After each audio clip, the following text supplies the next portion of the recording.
Let me know when. Good morning. The committee will come to order. I would like to welcome back before the committee the Inspector General of the Small Business Administration, the Honorable Mike Ware. Today, the committee is holding an important oversight hearing, during which we will examine the most serious management and performance challenges facing the SBA. We will also discuss the Office of Inspector General's recommendations for addressing these challenges as we seek to better understand their underlying causes. The IG is a nonpartisan independent watchdog tasked with auditing, investigating, and promoting efficiency at SBA. Simply put, the IG plays a critical role in protecting taxpayers' dollars and making sure the agency is fulfilling its mission.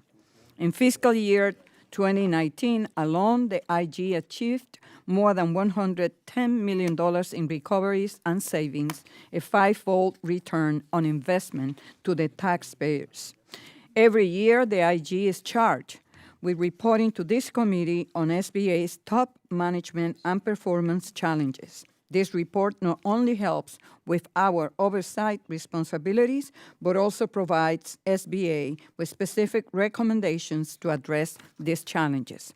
Unfortunately, many of these issues are long-standing problems.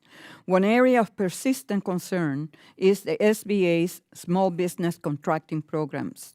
The IG continues to identify critical weaknesses in SBA oversight of its contracting programs, which exposes them to fraud and abuse. In fact, the IG found that ineligible 8A firms continue to compete and receive federal awards intended to assist disadvantaged small businesses under the 8A program. Whether this is due to the streamlined application process meant to reduce burden on applicants or poor management of continued eligibility reviews, it is imperative for SBA to take corrective actions. Another area of the report that troubles me is the SBA has not implemented a certification process for its women's procurement program, given that Congress passed a law in 2015 requiring it to do so. This delay is entirely unacceptable. I look forward to hearing the ways in which SBA can improve its contracting programs and accelerate the implementation of the Women Small Business Certification process. I'm also concerned about SBA's rollout of its certified.sba.gov online platform. As of August 2019, SBA has spent $27 million on this system, which was supposed to modernize the certification experience for 8A and other SBA contracting program participants and offer comprehensive service delivery. But to date, SBA has implemented only limited functionalities, and it failed to make any progress in enhancing these functionalities during the last year. There are complaints of unreasonably long help desk delay and significant latent defects in this system.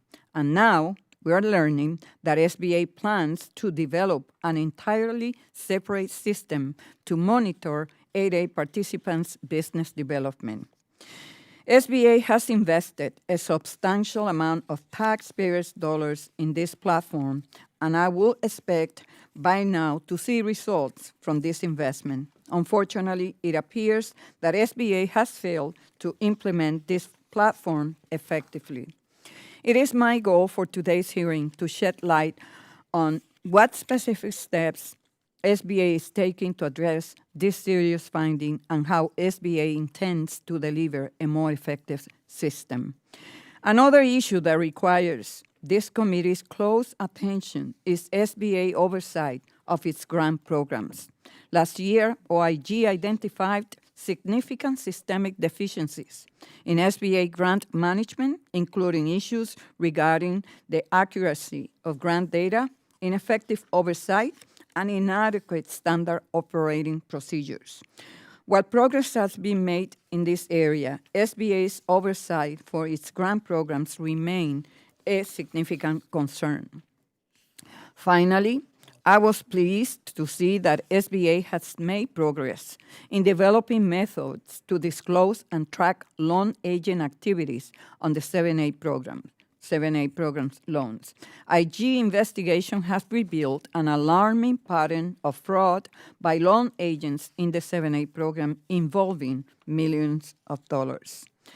While I am encouraged by SBA efforts to implement enhanced loan agent disclosure forms and controls over lender submissions, it is vital that the IG continue to monitor this area closely and identify areas where SBA can continue to improve. Without a confirmed administrator and even deputy administrator in place to take the reins of the agency, it is now more critical than ever to ensure the SBA is operating effectively and performing its core goal of reaching and assisting entrepreneurs across this country. I'm hopeful we can work together using the IG's expertise and unique insight into the agency to improve the SBA. I now would like to yield to the ranking member, Mr. Chabot, for his opening statement. Thank you, Madam Chair. The Small Business Administration's Office of Inspector General, or SBA OIG, is required to deter, identify, and investigate instances of fraud, waste, and abuse and inefficiencies in the SBA programs and operations. With a almost $20 million budget for fiscal year 2018, its audits and investigations achieved more than $224 million in monetary recoveries and savings. Contracting and loan fraud investigations not only recouped federal funds, but also resulted in 62 indictments and 43 convictions. We thank you, Mr. Ware, for your efforts to protect American taxpayer dollars and the integrity of SBA programs. In the first half of fiscal year 2019, OIG issued 8 reports with 30 recommendations to improve the agency's programs and operations. Congressionally requested and SBA-initiated reports produce recommendations that often kick off statutory and regulatory relief efforts and reform. For example, the audit of the SBA's oversight of the SCORE Association, issued in April, prompted immediate changes within the SCORE organization and SBA's Office of Entrepreneurial Development. It also informed significant reforms outlined in H.R. 4407, the SCORE for Small Business Act of 2019. The SCORE audit and subsequent reform efforts demonstrate the power and necessity of unbiased oversight conducted by OIG. We thank you for your work to identify and resolve issues in this flagship program. Since 2001, the OIG has provided a yearly report to Congress which outlines the SBA's management challenges and recommendations to resolve each challenge. Each challenge represents an area in which the agency is vulnerable to waste, fraud, and abuse. When compared with the previous year's reports, it appears that the SBA has not made sufficient progress implementing OIG's recommendations to statutorily mandated programs and functions. The SBA's 8A Business Development Program, Lender Oversight, IT and Human Capital Management have for nearly 2 decades been the SBA's most serious management and performance challenges. How can we, the Congress, help you to motivate agency reform efforts? That's one of the things that we certainly want to look into, and we thank you again, Mr. Ware, for your leadership at the OIG and commitment to reforming the SBA, and I yield back. Thank you, Mr. Chabot. The gentleman yields back. And if committee members have an opening statement prepared, we will ask that they be submitted for the record. Normally, I go over the timing lights, but Mr. Ware, you have been here so many times, I don't think I need to explain, and you're going to be the only witness here. Today, we welcome the Honorable Hannibal Mike Ware, the Inspector General of the SBA. Mr. Ware was sworn in as the Inspector General in May 2018 and has been an effective leader in his role of rooting out waste, fraud, and abuse in federal programs and promoting more efficient operations at SBA SBA, which encompass more than $100 billion in guarantee loans and nearly $100 billion in federal contracting dollars. He has 28 years of experience within the IG community and has received numerous awards throughout his career, including several awards from the Council of the Inspectors General on integrity and efficiency as recognition for his significant work in the Inspector General community. We welcome Mr. Ware, and you are now recognized for 5 minutes. Thank you very much. Chairwoman Velasquez, Ranking Member Shabbat, and distinguished members of the committee. Thank you for inviting me to testify before you today and for your continued support of the Office of the Inspector General. I am always proud to represent the dedicated men and women of OIG and to speak to you about their important work. Last week, my office released its report on the most serious management and performance challenges facing the Small Business Administration in fiscal year 2020. The report identifies 8 challenges that span SBA's core programs, otherwise known as the 3 Cs: capital, contracting, and counseling. The report also identified a challenge in the area of agency management, principally related to information technology controls. I look forward to answering questions and discussing these challenge areas with you this morning, but first, I believe it is important to provide you with context of how the challenges are identified and their importance in the framework of providing oversight to SBA. Given the identification of top management challenges spans nearly 20 years, there is a robust dialogue surrounding the challenges and a record of corrective actions taken and the persistence of certain challenges. Since arriving at OIG and taking the helm, I have committed to a collaborative approach for identifying these challenges. At my first meeting with then Administrator McMahon, I shared my vision of the challenges being identified in a manner that represents a shared perspective. Rest assured, at the end of this process, OIG independently prepares our report and calls the balls and strikes. Consensus is not required to include an issue on our list. That said, collaboration allows OIG to round out its view and possibly learn what we do not know from SBA's leadership perspective of concerns within the programs. As I sit here today, I can say confidently that SBA program officials do not agree with every assessment of their progress in addressing certain challenges. For us, it is a matter of factual accuracy and building a common understanding of what we are saying, which is why I value the opportunity to speak with you today. To operationalize the challenges report, I believe we have an obligation to focus our work in these challenge areas to provide recommendations for corrective action to resolve the root causes. For some areas, challenges will always persist. For example, it is undeniable that responding to disasters will always be a challenge, simply because not every variable of a specific disaster can be known or planned for in advance. However, SBA can learn from our oversight work in this area and be better positioned for the next disaster, ensuring assistance is provided timely and efficiently, and ensuring controls exist to provide assurance that assistance is going to eligible disaster victims. I am pleased to share with you that SBA leadership also operationalizes the Management Challenges Report. Implementation of corrective actions is included in executive performance agreements, meaning senior leaders within SBA are held accountable for taking concrete steps to address the recommendations within the respective challenges. To this end, OIG's progress assessments, which are included within the report, are vital benchmarks intended to achieve results. The scoring system is readily discernible by prescribed colors and directional arrows representing the progress trends. Within each management challenge is a series of recommended actions to enhance the effectiveness of agency programs and operations. Each recommended action is assigned a color score to indicate its status. The scores are as follows: green for implemented, yellow for substantial progress, orange for limited progress, and red for no progress. As you can tell, the Top Management Challenges Report is an important component of our oversight framework. The report and the associated processes have led to serious management and performance challenges being addressed by the agency, leading to their removal from the list. Most importantly, the effort places a continued emphasis on delivering services to small businesses and disaster victims effectively and efficiently, a goal for which there is universal agreement.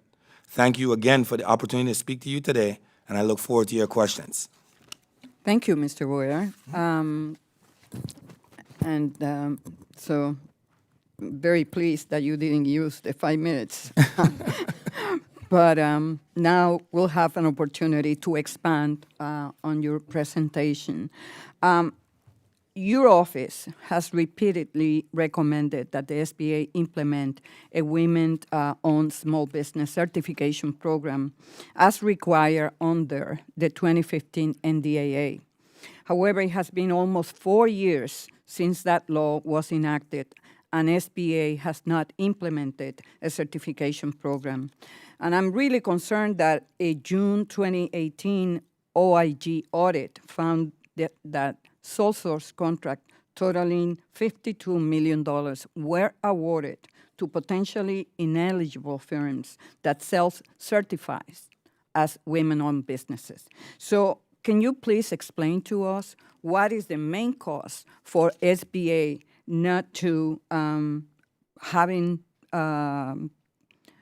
implement the certification as required by the 2015 NDAA?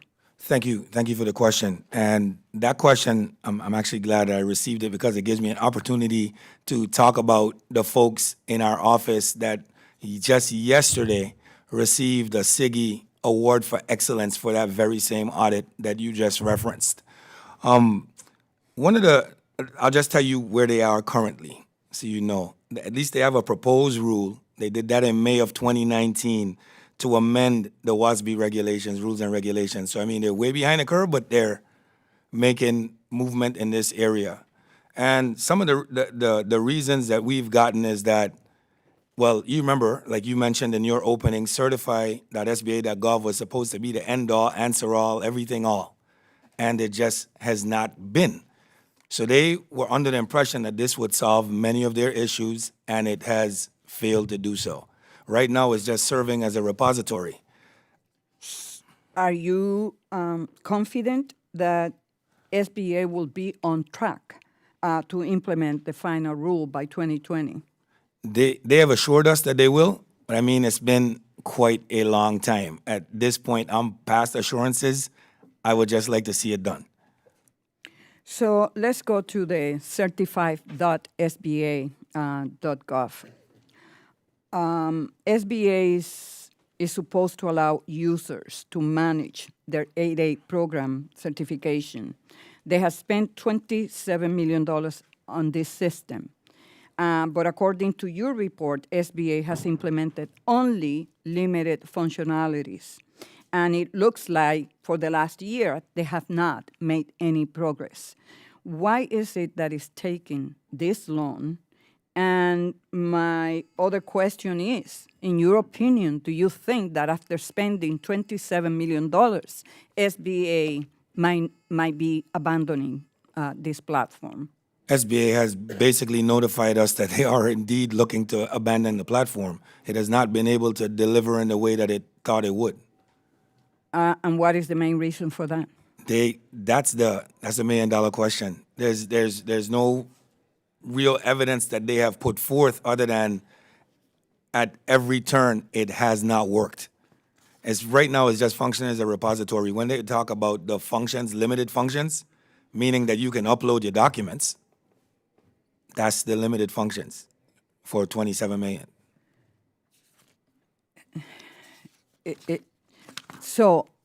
Okay, after spending $27 million of taxpayers' money, and after telling this committee and all the members who sit in this committee that this will be the answer to all the delays that they were facing, my question is, the fact that we don't have an administrator in place, a deputy administrator in place, has any role? Well, I could say this. It is clear that proper leadership is essential for implementing a program of this kind. I would say that Maria wrote in their OC in the Office of OCIO has done a significantly good job in terms of moving on many of the recommendations. They've received awards, and that they're looking into it. But clearly, the proper level of leadership needs to be in place even to make a determination as to whether it is time to actually walk away from this or continue to throw good money after bad. So my last question, my time is almost up. We're still in the Caribbean. People are still afraid that another storm, hurricane, could come in their way. You know, it will end the season by the end of November. Based on your audit and your analysis, can you tell us that you feel confident that SBA, the Disaster Relief Program, is ready to act? Do they have all the controls and preparedness in place? I could say this. Definitely, as you know, I definitely sympathize coming from St. Thomas with my mother still living there. And my mother still basically not being able to get over the trauma that the last ones caused. But I could say this, that the Office of Disaster Assistance has made significant strides in terms of their readiness. They're more ready now than they have ever been. It's just that the uncertainty of what will be faced with a storm always gives me some hesitance in talking about this. But I do know that in implementing our recommendations and in working with our office, they have a more trained workforce than they've ever had before. They were able to ramp up on a level that they never had before with the last 3 major storms. And because of that, I would say that they have never been in a better position. Is that preparedness correspond to taking into account a Category 1 or Category 5? Well, you know that we put out these reports that dealt with Harvey, Irma, Maria, and they were Cat 5s and bigger than. It's just that we don't have something bigger. Thank you. Thank you. Ranking member is recognized for 5 minutes. Thank you, Madam Chair. Again, thank you for being here, Mr. Ware. As you know, a number of your recommendations stem from long-standing challenges at the SBA. In some cases, those challenges were identified more than a decade ago. Why has it taken so long for the SBA to address these challenges? It's pretty frustrating. I know the chair is frustrated. I'm frustrated. You know, what's taking them so long? So let me explain.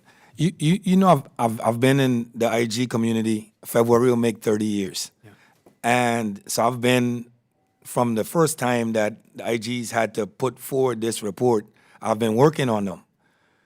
Some of these challenges will never go away because it's the nature of the complexity of the programs that are run across the federal government. For example, when I was at Interior, if you look at Interior's report, you would see that, well, insular areas is always going to be a challenge. Indian affairs will be a challenge. Energy will be a challenge. Climate will be a challenge. These are the things that they're faced with. It's the same with SBA. So anything that falls within those 3 C's. So you're going to have challenges in their credit programs because you're talking $120 billion in guaranteed loans in their portfolio to oversee. So it's going to always be a challenge. And disaster will always be a challenge. Their contracting programs will always be a challenge. What we offer in this document is that our work is informing how the challenge shifts and moves to ensure that they are most efficient in moving in these areas. As a matter of fact, it is those challenges that inform our work, and vice versa. The work informs the challenge. Okay, thank you. Are there areas where the SBA has taken concrete steps to improve past performance? And if so, are there lessons that we, or more importantly, that they should learn from those steps where they improved things in the past to address some of these current challenges? Right.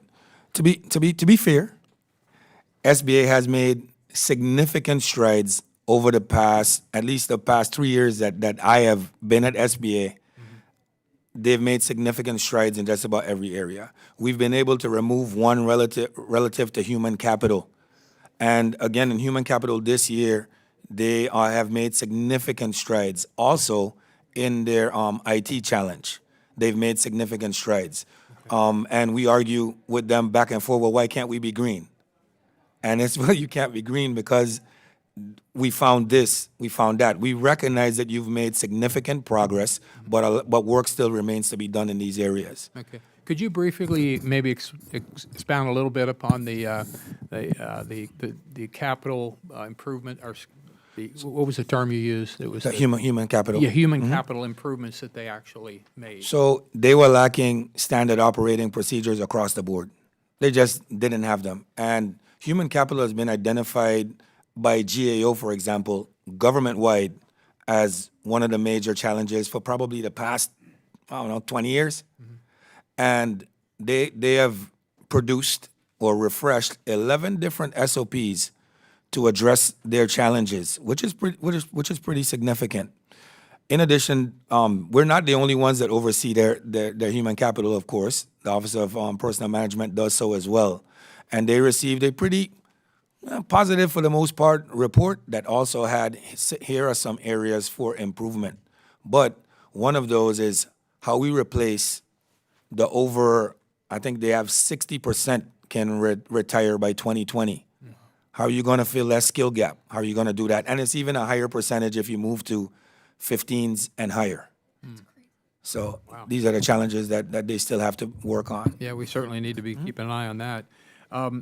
Broadly speaking, is there anything that either this committee or Congress in general could do to help your office to more effectively conduct investigations and/or oversight of the SBA?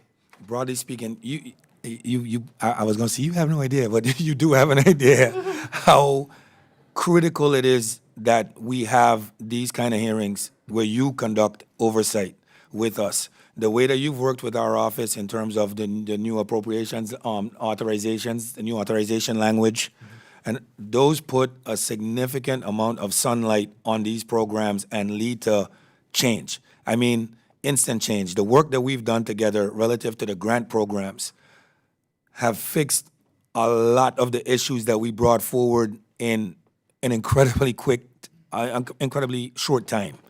So that's good to hear. So I want to commend the chair and commend this committee in a bipartisan way, because we really do work in a bipartisan manner on this committee. So it sounds like we're doing something right. So glad to hear it.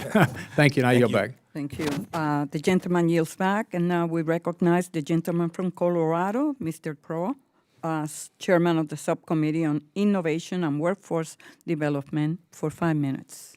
Thank you, Madam Chair. And Mr. Ware, thank you for being here today and for your office's work to continue to improve the SBA. We appreciate your professionalism and hard work. As you are probably aware, Accenture recently released a report showing that 43% of cyber attacks are aimed at small businesses, costing on average $200,000, with 60% of these small businesses going out of business within 6 months of a breach or attack. And in your report, you mentioned that during this fiscal year, the IG made 35 new recommendations in IT security control areas, in that overall there were 44 recommendations that were resolved, corrective actions. But you also mentioned that there are other critical issue areas that need to be addressed. Could you mention the top 1 or 2 other areas that keep you awake at night? Well, for us, of course, the information that you just said, that's on the board, scrolling on every floor at SBA relative to the number. But one of the things is how SBA deals with their infrastructure, their IT infrastructure. And we spoke about certify.sba.gov and the challenges that they've had with that. And we've continued to push them on the way that they are planning these investments to replace these legacy systems. So that would be one. And of course, the security of the documents, of everything that they receive from the public relative to small business, it is critical that they have that well done. We contract with KPMG to take a look at that, to make sure that they are straight with that. They've grown in terms of improvements and leaps and bounds in that area, but it only takes one. They've just recently received awards. Maria Roth was awarded for her work in FITARA. So in terms of security, they have really come a long way. Okay. Thank you. Madam Chair, I yield back. The gentleman yields back.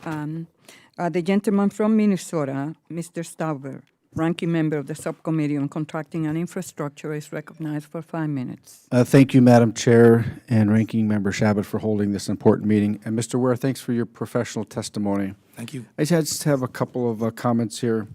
You know, as the ranking member of Subcommittee on Contracting and Infrastructure, I have heard about some of the issues highlighted in the 2020 IG reports firsthand during the hearings that Chairman Golden and I have held. Of particular note, we held a hearing about the Women-Owned Small Business Contracting Program. And it seems that the SBA enacted a sole source authority without implementing a front-end certification program or eradicating the self-certification option. This has only exacerbated fraudulent behavior within the program. Specifically, $52 million were awarded to potentially ineligible firms and ended up hurting our women small business owners who truly need assistance procuring federal contracts. Knowing that this is not unique to the women-owned small business programs, Mr. Ware, could you provide an estimate for how many federal contracts are awarded to ineligible firms? To provide an estimate would be tough, but I know what our work has informed. And our work has informed across these programs that it's a significant amount. And that's a significant part of our investigations portfolio in terms of all the arrests and the convictions that we have gotten. And I'll tell you how troubling this is to me on a personal level. I was recently at a volleyball game, and I overheard two people talking about how easy it is to get into these small business programs, about how one person had said they had started 3 of these businesses and might need to get out before it's too late. They don't know who they're sitting next to, right? So these are guys talking about it. It's extremely troubling. So when we write about these things, and we're simply asking for more assurances up front that we're reaching the people who desperately need these services, you know, it's like that. It's significant. I could say that. I could say, Mr. Ware, if you were at a hockey game in Minnesota, you wouldn't have heard those comments. So, Mr. Ware, what do you think is the biggest factor contributing to fraud in the federal procurement place? In the federal procurement space, the biggest instance is the relative ease that just about anyone can get into, and it's an awful lot of money. It's a big pool.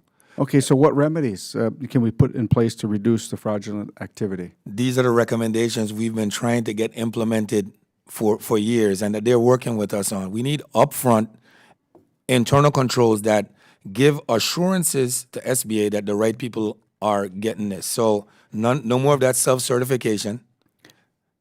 The proper documents must be in place before you are able to receive assistance from SBA. You know, Mr. Ware, you're exactly right with your experience. I was expecting that answer. I will say this, that, you know, you said we've been working on it for years. We know that small business is the engine of our economy. And so from outside this city, when you say we've been working on it for years, what do you think small businesses across this nation, I mean, they're frustrated with this. And so I appreciate your honesty that you've been working on it, or we have been working on it for years. I think that we need to, speed this up because it's affecting Main Street America. Yeah. And I will say this, that you had mentioned a couple of things, and you had mentioned some big challenges. You used the word challenge, and great word. I look at it as an opportunity for us, an opportunity to change, and I think you're in the right place to help us out with your experience and your professionalism. Thank you. So I look at it as an opportunity to, work with us and actually make meaningful legislation today or as soon as practical, because when you get outside these walls of Congress, when the statement is made, we've been working on this for years, that's extremely frustrating for, American small business owners, both men and women. So I think that we have an opportunity, I think, to work on this and take your report and start making progress, immediate progress on these concerns that we all have. But I really appreciate your testimony, your professionalism, and Madam Chair, and I yield back. Thank you. Thank you. The gentleman yields back, and now we recognize the gentlelady from California, Ms. Chu, Chairwoman of the Subcommittee on Investigation, Oversight, and Regulations, for 5 minutes. Thank you. Mr. Ware, first I'd like to ask about disasters and then about human capital management. Disasters are on my mind. I represent a district in Southern California, and for the last few days, we've had a terrible wildfire where 100,000 people had to be evacuated, including our Congress member Brad Sherman. And this is on top of the wildfires that we had throughout California, Northern California, and Central California. So you outline in your report that the SBA established the Express Bridge Loan Pilot Program in October 2017 to quickly extend up to $25,000 to small businesses in presidentially declared disaster areas. The pilot program launched 2 years ago, but so far has resulted in only 2 loans, despite the fact that there were 126 major disaster declarations and 33 emergency declarations since October 2017. So, can you tell us how many small businesses applied for loans under this program and why SBA has failed to effectively administer the pilot? Thank you. I don't have the information relative to how many applied for the program. I can definitely and will certainly get that back to you. But according to SBA, their lenders have many different ways to get this money to disaster victims, and that they're not partnering with them at the rate that was anticipated to get these loans out. They say they just don't have the lenders. That's their what they've said. And what can be done to improve the situation? I think that we really need to take a look at, well, they need to take a look with their overseers with whether or not this is the best way to achieve that outcome, or if there are other things already in place that are meeting the needs of the people. I really do. Otherwise, there's no other way to know.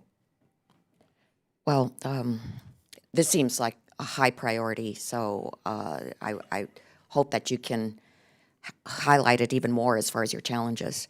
But there's also the issue of proper training. You talked about SBA's progress in providing proper training, but you talk about it in the context of severe hurricanes, and this is for the thousands of reserve staff that it brings on for major disasters. But can you talk about your response to wildfire disasters and the training system? Is it relevant to wildfires, or is there any kind of specialist training for that? My understanding is that each disaster is treated the same relative to getting the applications in, processing them as quickly as possible, and then from my view, making sure that the proper controls are in place before that money goes out. But it's the same. It doesn't. I don't believe that they have specific training for whether it's a wildfire or it's a hurricane. They treat the disasters pretty much the same. The metrics are the same. Okay, so now let me ask a question about human capital management. Your report found that SBA made substantial progress in addressing human capital management, but this committee has received reports of numerous vacancies within SBA, and it seems particularly problematic in the Office of Field Operations, where there are potentially 100 vacancies, and then there are vacancies in the Office of Investment and Innovation. So, Mr. Ware, did OIG consider the number of vacancies at SBA in making its findings on SBA's human capital management? So the findings on a top management challenges report are much more general in terms of what the challenge is. So we didn't dig specifically into that, only relative to what do they have in place to address a challenge that is as you have described. You have a lot of vacancies. You're going to have a lot of turnover due to retirement. What do you have in place in terms of a strategy to mitigate these issues? That we looked into. And they actually, like I said, 11 new human capital management SOPs, some that deal with that. And this is why we gave them the mark that they got in the area. We have not, as part of this, gone into a specific and detailed review of each one of the sections as yet. Well, it just seems that 100 vacancies is very, very problematic and requires so much more intervention. Right. So our normal oversight work would address something like the 100 vacancies. The top management challenges report just talks about the challenge that they have in addressing that. Okay, thank you. I yield back. The gentlelady yields back, and now we recognize the gentleman from Pennsylvania, Mr. Evans, for 5 minutes. He is the committee vice chair. Thank you, Madam Chairperson, and thank you for this hearing. Mr. Ware, according to the OIG report, the SAB currently has no system to assist program officials in monitoring the 8A participant business development to assess the effectiveness of the program. To address this, the SBA has formed a Tiger team to develop solutions in fiscal 2020. Mr. Ware, what is a Tiger team and how much progress has this team made in developing solutions to this problem? Right. The Tiger team, as they establish, is they're a group of employees that they have identified who could assist in terms of making sure this system works the way it does. We have not yet assessed where they are on that. That's not what the top management challenges report does. So our work, we haven't gotten to that level of our work yet in that area. Okay. The 8A program has seen a decline in the number of participants in recent years, going from 7,000 in 2010 to about 4,500 participants in 2019. Mr. Ware, what do you believe the application process is a source of decline in participation in the 8A program, and is the SAB properly addressing the decline? It's difficult to tell. Our reports have not shown that is, the work that we've done has not shown that that's the reason. As a matter of fact, they've streamlined the process. So the streamlining of the process was said to be how they would address the root cause of the numbers going down. So I don't believe that is the process, and our work has not informed yet as to what the cause of the numbers declining is. But I don't believe it's because of the definitely not because of any additional controls they've put in place. As a matter of fact, they've relaxed the controls. The chairwoman sort of mentioned this when she was talking. The report states SBS currently spent $27 million on the online certification process for the 8A program and $27 to implement the online process for the women-owned salon. Is this same $27 million, does this cost seem excessive for developing an online certification process? That's a very interesting question. So, wow, kind of a deep question too. Thank you. Excessive is not something that I would use. It is what is necessary to ensure that they're providing efficient and effective services to small business owners, and that the proper controls are in place to ensure that it's going to the right recipients, and that they're able to measure progress in a way that informs Congress and informs the public as to whether or not their programs are successful. So I don't know what cost I would put to that, but I would say it's excessive for a program that hasn't worked. So what would you say to us who represent the taxpayers you're describing then? What would you say to us then? I would say that SBA has some work to do to either make a decision as to whether they're going to throw good money after bad, or they're going to switch and pivot to a system that provides us the assurances I just laid out. I yield back the balance of my time, Madam Chairperson. Thank you. Good. The gentleman yields back. Mr. Balderson, you're next. Member from Ohio, ranking member of the Subcommittee on Innovation and Workforce Development. Thank you, Madam Chairwoman. Holy cow, bam, here we go. Good morning, Mr. Ware, and thank you for being here. But I just, I've gotten a little bit of update of what the conversation's been here this morning and what we've been talking about, doing the 2 or 3 committee piece today, so just kind of bouncing back and forth. But my great policy small business man has been updating me. But, we're talking about the disasters you're speaking of. And in your testimony, you mentioned the 4 core strategic goals for the Small Business Administration. Of these, you state that the small SBA should be working to strengthen their ability to serve small businesses. Unfortunately, I've been alarmed to routinely hear from constituents on my small business advisory panel that they don't feel like the SBA is prioritizing them. Specifically, my constituents have mentioned how rural small businesses seem to be forgotten about or underserved. In your report pinpoints human capital as a major challenge facing the SBA. More specifically, you write, the office is currently planning to assess the effectiveness of SBA's actions to mitigate its workforce challenge risk. And I know that this has been a focus today, but can you kind of turn it around a little bit for the rural piece also?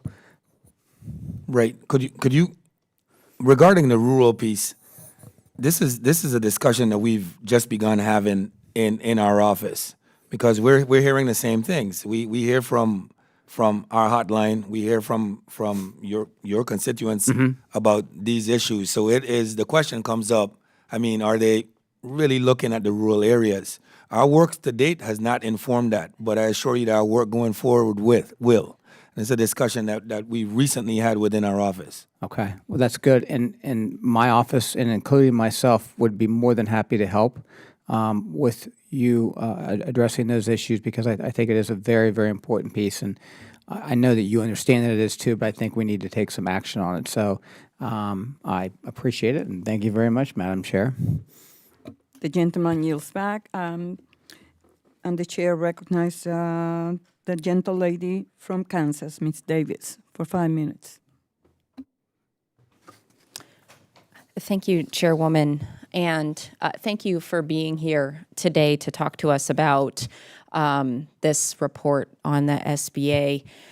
Last month, this committee held a management review hearing on the SBIC program and had many concerns and questions about the mismanagement of the program and the decrease in issued licenses. There are issues around some of the requirements related to trainings on the regs. The Senate Small Business Committee held a similar hearing earlier in the year as well. Can you tell me why the SBIC program issues weren't addressed in the report that you put together? In the Top Management Challenges report? Uh-huh. It wasn't specifically addressed. We haven't done work on SBICs in a minute. SBICs are next up for 2020 in terms of our reports and our work that will inform it. So our work that we're doing are informing the challenges. And this goes over the 40-year existence of the office in terms of the depth of knowledge that we have in these programs. Strangely enough, when the IG's office was first set up as one of the original 12, SBICs was their primary focus and primary work more than anything else before it was turned over to the agency. But that's the reason why it wasn't addressed in this body of in this version of the Top Management Challenges. Okay. I guess when I was looking at the purpose of this specific report that gets done, it includes that the report considers the most serious management and performance challenges facing the agency.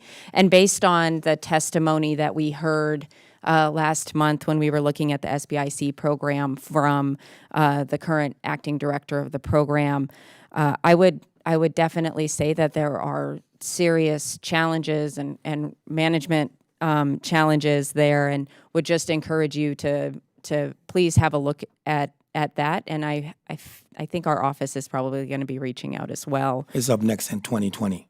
Okay. Mm-hmm. So I know that the IG report does delve into multiple issues around the 8A program, and we've heard a little bit about the oversight capability and trying to ensure that ineligible firms aren't participating in that program. Can you please talk to me or us a little bit about how we make sure that we not only increase the number of 8A certified programs that are having access to the contracts, but also how we increase the accuracy of the reporting of it? Right. So, thanks for that question. I'll start with the accuracy of the reporting, mainly because that's our work has informed that on the accuracy of the reporting.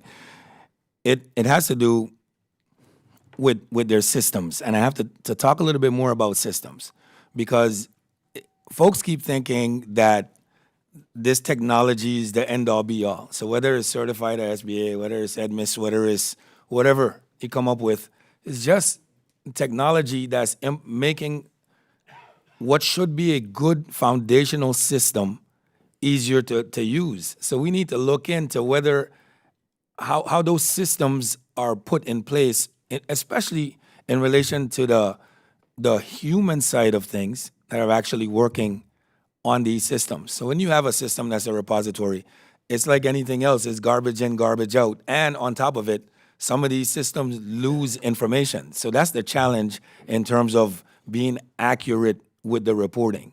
A significant challenge that SBA has.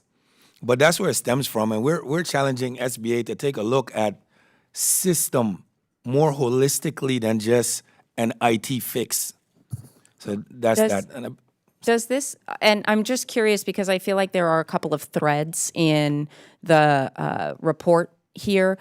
Do you think that some of the underlying foundational issues stem from the need for the effective human capital strategies? And we're running out of time, but perhaps you could submit a little bit more information about some specific steps that we need to take to increase the human capital. thank you. Thank you. I yield back. Gentle lady yields back. And the gentleman from Maine, Mr. Golden, Chairman of the Subcommittee on Contracting and Infrastructure, is recognized for 5 minutes. Thank you, Madam Chair. Inspector General Ware, thank you for being with us, and I hate to continue to focus on 8A, but I think that your report here did point out that it's one of two areas where we didn't see the kind of progress that we saw elsewhere in FY19, and so I think it's important to keep talking about this, particularly as the chair of the subcommittee. So I don't think it's harmful to give you more and more opportunities to talk about what we can do about 8A. My good friend from Minnesota, the ranking member, Congressman Stauber, talked about the women's owned business issues as well with some of the self-certification and other things. So I just want to keep giving you some opportunities to tell us what we should be looking into and prioritizing with our oversight, because I think that there's going to be some significant focus on certification in the subcommittee going forward. So, knowing that, what would you have us focus on? And I do have another question. Sure. But I'll be quick on this one so you have time. We've made very specific recommendations to SBA on how best to address that. And one of them has to do with I'll read it. Implement controls to detect ineligible firms in the 8A program during the continuing eligibility reviews, because that's one of the areas where we have a major problem with, and effectively address complaints received regarding 8A firms and remove ineligible firms from the 8A program timely. So we have challenged them to meet this recommendation, and right now they have been moving kind of slow. They said that their revisions to the SOP, they have an expected publication of March of 2020.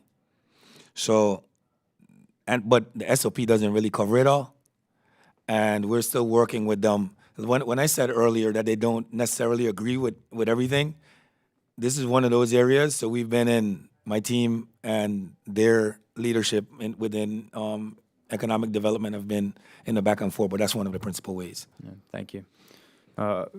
My colleagues on the committee have pointed out that a prior OIG audit had found that SBA failed to fully document whether 30 out of 48 certified firms that you reviewed were eligible for the 8A program. Those are some pretty bad numbers in my opinion. I don't know if you've seen any improvement, since then in this regard, or if this was just a particularly bad audit.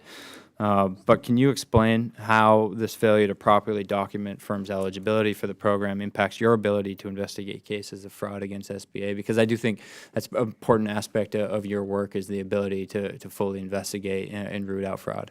I'm glad that you brought that up, because it brings me to a soapbox issue for me, and hopefully I don't get on a soapbox too much. But it harms us in terms of our ability to not to investigate, but to get a conviction. And what it does Even more important. is because they did not have the documentation in the files, but in many cases, and this is documented, defense attorneys are able to say, my client gave everything that they asked for. They either had it right in front of them, they didn't put it in the files or whatever it is, but this is our evidence that we have given it. And the court has ruled that SBA had it and still allowed them to continue in the program or to get in, and that the burden was on the agency. And we've been unable to obtain convictions because of this. This is something that we've been working with the agency in terms of drilling down on the importance of making sure that action is taken on the documentation. And they're moving forward on a lack of documentation. When we said a lack of documentation, they were able to remedy the majority of the 30 by obtaining the documentation. But without the documentation, the people should not have been eligible. The documentation had to have come first. Somebody had to review that. Yeah, because you've mentioned, I think, several times, at the very least, like, they have this platform where they can upload the documents, but we actually need to cross our T's, dot our I's, and demand the documents. Right. But that's all it is. It's just upload. Yeah. Right. All right. Thank you. I appreciate it. Sure. The gentleman yields back. The gentleman, Mr. Hearn from Oklahoma, ranking member of the Subcommittee on Economic Growth, Tax and Capital Access, is recognized for 5 minutes. Thank you, Madam Chairwoman, Ranking Member Shabbat. And Mr. Ware, thank you for being here today. Thank you. As a small business owner and businessman for the past 34 years, I know firsthand how valuable the Small Business Administration's aid can be. However, I'm also aware that the SBA has had wasteful expenditures and mismanaged programs in the past. I think it's part of the bureaucracy, what happens when you get too big, which can be a great detriment to this aid and therefore cause damage to small businesses in America. As a member of Congress who came to Washington to help reconcile waste and to eradicate fraudulent abuses of government programs, this is extraordinarily concerning to me. Because of this, I'm fully supportive of the SBA's Office of Inspector General and the work they do to improve the integrity and performance and accountability of the SBA. Every program needs that, and taxpayers should demand it. So my first question is, as you know, the 7A program is the SBA's flagship program, and it helps to be a vital source of capital access for thousands of small businesses. And this program also happens to be under the jurisdiction of the subcommittee, for which I'm the ranking member. In April, as a part of our subcommittee work, we held a hearing on the SBA 7A budget proposal and impact of fee structures changes. And in this hearing, we reviewed the SBA's concerning request for a $99 million taxpayer-provided subsidy to the 7A program, which has traditionally never received appropriations from Congress. The chairwoman was adamant that we had accountability for this, and so it's furthering my concerns for the 7A program. In your fiscal year 2019 high-risk 7A loan review, you found noncompliance in 5 of the 8 loans that were studied. Why has the SBA not fully addressed the material deficiencies that you highlighted, and do you think this noncompliance is part of the reason why the SBA is asking for a $99 million subsidy from the American taxpayers? Thank you. I'm not certain if the noncompliance is part of it. I could tell you that what our work has informed, and our work has informed that we are catching things when we go in as an audit entity that they should have caught. What we're reviewing on that in that report that you reference is work that they already did. They already paid out the guarantee. They already did all their assurances, and we're coming in later, which at times is problematic to the banks and everything else, because we're now saying you owe this money, you didn't do what you were supposed to do. but we're coming in later and seeing glaring things that should have been found if the proper level of review and scrutiny was taken by the agency. Well, Mr. Ware, if I may interject, as that testimony, obviously you weren't here, but that testimony and that, quote, need for the 99 million was based on historical problems and then forecasting those forward. And if we kept doing the same bad behaviors, then we were going to need $99 million. Now, the chairwoman, again, I'm going to go back and give her a lot of credit in saying, don't come back here and ask for that again until you've cleaned up your act. And we haven't seen them back, so it must mean the act has not been cleaned up. So, so I appreciate what you're saying, but historical precedents, if you're making bad decisions and having a default rate that you shouldn't be having, that's setting the tone and the precedent for the trend line to request this appropriation from the taxpayer. Agreed. And so that's very problematic. And so, as you additionally, our full committee had a hearing in September regarding the SBA-led initiative, the SBIC program, another concern that we all have. Through that hearing, this committee heard about significant delays coming from the Office of Investment and Innovation as it pertains to the SBIC license, something else that is very concerning. I mean, ridiculous. I think it was $1.8 million budget to service 4 new loans, as I recall. If the taxpayers if we could broadcast this in lieu of impeachment conversations, there would be an uprising among the taxpayers about the wasteful spending that's going on in this program right now. Has your office heard about these delays, and will your office investigate this matter? We have heard about the delays, and an audit of the SBIC program will be conducted in the next cycle. So, it starts like very soon. So, in our 2020 cycle, it's something that we met about, particularly after reviewing the testimony on SBIC hearing. So, it is next up. Well, again, it was very troubling to see how little had been done for the budget, because really the only amount that the person that was testifying, the director of that particular area, could to attest to was how much they had spent for his budget. Other than that, he couldn't recall. It was dodging all of the questions that both sides of the aisle had for him. So it was very troubling. And again, I thank you so much for what you're doing. And I think, again, the taxpayers should demand full accountability, and they are. We need to have more of these hearings on a lot of and oversight of a lot of the things we're doing. So thank you so much. Thank you very much. Gentleman yields back. The gentle lady, Ms. Finkenauer, Chairwoman of Subcommittee on Rural Development, Agriculture, Trade, and Entrepreneurship from Iowa, is recognized for 5 minutes. Well, thank you, Madam Chair, and thank you so much, Mr. Ware, for being here again. It's good to see you, and I know as Inspector General, you are absolutely key to helping us identify wasteful spending, weed out fraud, and make sure that agencies run efficiently and effectively like they should. As members of this committee, it is part of our job making sure that the Small Business Administration is working like it should. And obviously, the mission of the Small Business Administration and this committee is to strengthen our economy through our small businesses. And every program and process at the Small Business Administration should not only support that mission, obviously, but also be a good use of taxpayer dollars. And in your report, I know this has been touched on, but I want to just, again, bring it up because it is really important. You mentioned an issue with the Women-Owned Small Business Federal Contracting Program. And I'm concerned that this program has been left open to fraud and abuse from what we've seen. Currently, federal contracts can be awarded to women-owned small businesses without competition. However, the law requires that businesses' eligibility must be certified by a third party, such as a federal agency, a state government, SBA's administrator, or a national certifying entity approved by the administrator. But SBA has gone ahead with awarding these contracts, but never set up a certification program. As a result, we now know around $52 million has been awarded to firms that we don't know are eligible to have received a sole source contract.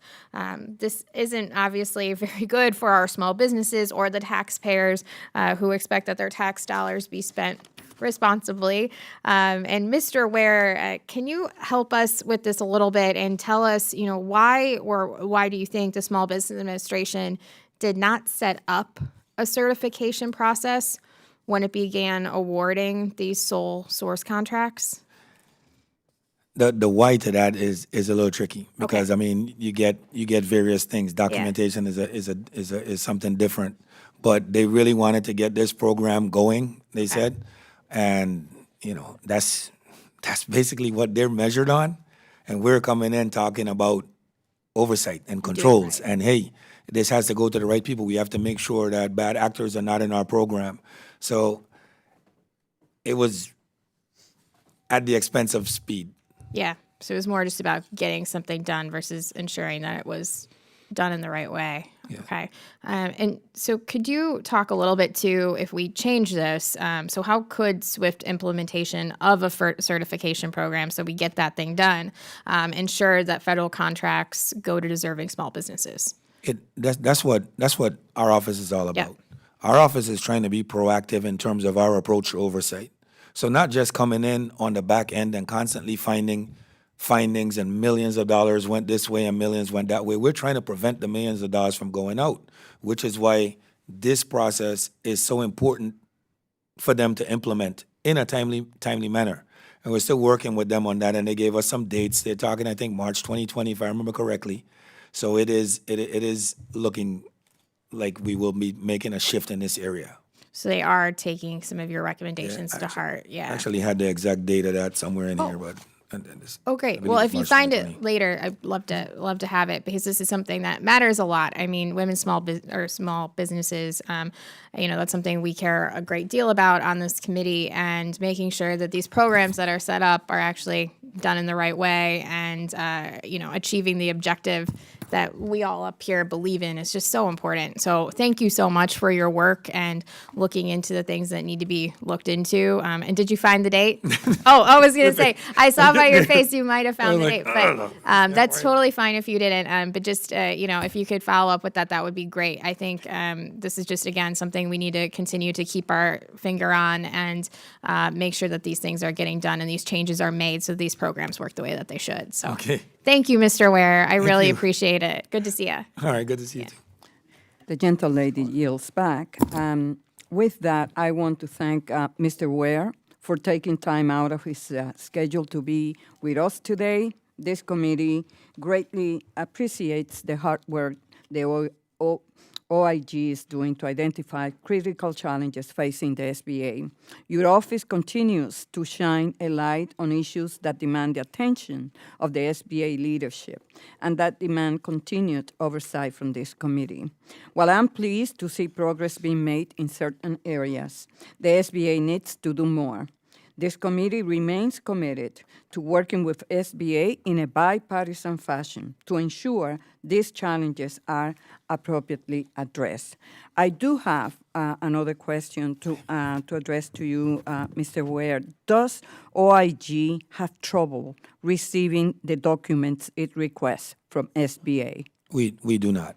We've basically had an issue to deal with when the administration was brand new, and we handled it. We have no issues receiving documents. Thank you. Before we conclude, I would like to take this opportunity to express my deep disappointment in the SBA's lack of responsiveness to this committee's inquiries regarding the Women-Owned Small Business Contracting Program and the SCORE program. As I noted in my opening statement today, SBA has unreasonably delayed implementing the women's certification process, a process that is required by law. While this delay is troubling, equally concerning is SBA's refusal to provide this committee answers to its legitimate oversight question regarding this program. On June 18th, a bipartisan letter was sent to Associate Administrator Rob Wan requesting information concerning the Women's Procurement Program. But today, almost 4 months later, SBA has failed. 4 months. SBA has failed to provide any response, and it has given no indication of when a response may be expected. Moreover, on July 11th, 2019, the Subcommittee on Investigations, Oversight, and Regulations held a hearing titled SBA Management and Oversight of SCORE, after which questions for the record were submitted to Associate Administrator Alan Gutierrez. Despite an August 1st deadline, the subcommittee has not received a response from the SBA. Therefore, I would like to submit for the record the June 18th, 2019 letter to Associate Administrator 1, and the July 11, 2019 question for the record on the SCORE program without objection, so order. And I request on the record that SBA provide the committee a swift response to its question. I call on SBA to work with this committee proactively in a bipartisan fashion to address the serious issues facing the agency. I will ask unanimous consent that members have 5 legislative days to submit statement and supporting materials for the record without objection, so order. And if there's no further business to come before the committee, we are adjourned. Thank you.